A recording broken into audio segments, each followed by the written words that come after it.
Le 19 mars 2012, vers 8 heures, Toulouse a vécu l'horreur. Le souvenir de la tuerie de l'école Ozar Hatorah restera gravé dans la mémoire collective. Un islamiste arrive à scooter et ouvre le feu sur un groupe d'enfants et de parents qui attendent l'ouverture des portes. Il assassine froidement 3 enfants et un enseignant juif. Jonathan Sandler, 30 ans, et ses 2 fils, Arié, 6 ans, et Gabriel, 3 ans, sont tués sur le coup. Myriam Monsonego, 8 ans, la fille du directeur de l'école, est également assassinée.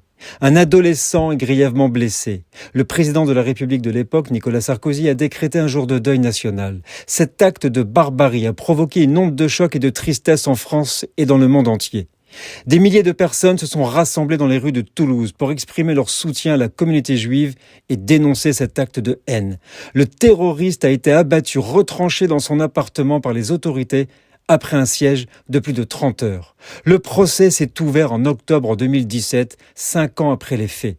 Le frère du tueur a été condamné à 20 ans de prison pour complicité.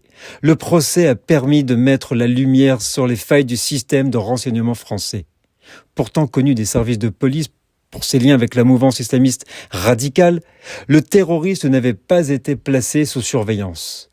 L'attentat antisémite de Toulouse a mis en lumière la persistance de l'antisémitisme et à un moment sombre de l'histoire de France. Je profite aussi de l'occasion qui m'est donnée pour saluer la mémoire de Samuel Sandler, qui nous a quittés le 12 janvier 2024 et qui n'a eu de cesse d'œuvrer pour maintenir vivante la mémoire de son fils et de ses petits-enfants.